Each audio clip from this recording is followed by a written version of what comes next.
పంచాయతీల మీదకి వస్తావు పెద్దోళ్ళం కూడా చాలే. థియేటర్ ఉంది అని బాగా ఎగురుతున్నావు కదా, నీ థియేటర్ని 2 పైసలు ఇచ్చి కొంటా. పక్క ఊర్లో రెడ్డి సాబ్ ఉన్నాడు కదా, ఆ రెడ్డి సాబ్ కోళ్ళ ఫారంలో ఉద్యోగం ఆగ్రా మాట్లాడుతున్నావు కదా. ఇవి 2 చేసిన తర్వాత చేస్తా అంటేనే అప్పుడు నా చెల్లెల్నిచ్చి పెళ్లి చేస్తా నీకు. నేను నీకు ఒక ఆఫర్ ఇస్తాను. మా థియేటర్ ఉన్నది కదా, వచ్చే వారం సినిమా రిలీజ్ కాబోతుంది. సినిమాని 2 రోజులు హౌస్ఫుల్ చేస్తా. 2 రోజులు జనాలు వచ్చి చూస్తారు. 2 రోజులు హౌస్ఫుల్ చేస్తా. అప్పుడు ఇస్తావా నీ చెల్లెలు? 2 రోజులు కాదురా, ఒక్కరోజు చేయి చూద్దాం నీ తెలివి. చేస్తా బరోబ్బరి. చేయకపోతే సమస్యనే లేదా?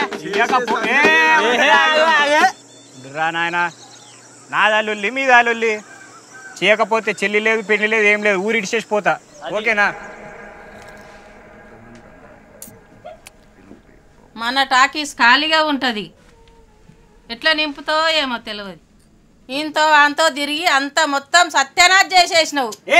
ఊకరాదు, ఆలోచించనిస్తలేవు నువ్వు అసలు. ఆ ఆలోచన ముందే చేసింటే అయిపోతుండే కదా.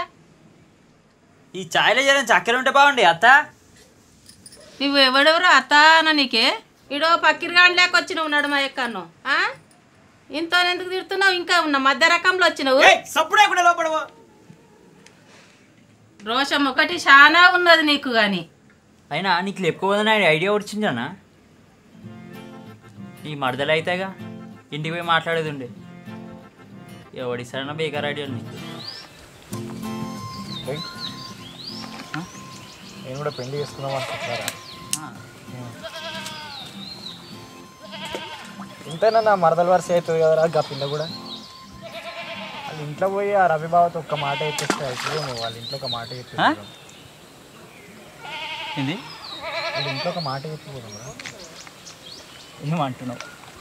వాళ్ళ ఇంట్లో ఒక మాట చెప్దాం రా. ఎవరికైనా చెప్పేది కూడా నీకు పర్మిషన్ ఇవ్వాలా? అన్నీ అడ్డమైన మాటలు మాట్లాడుతావు. మళ్ళీ ఏం చేద్దాం రా? ఏం చేస్తావు? ఎత్తుకోబో, పెళ్లి చేసుకో. అంతే అంటవా? ఏమన్నా చేస్తే కథలా చెప్పుకోవాలి ఊర్లో. ఏమన్నా చేస్తే స్టైల్ ఉండాలి. మాట్లాడుతున్నావు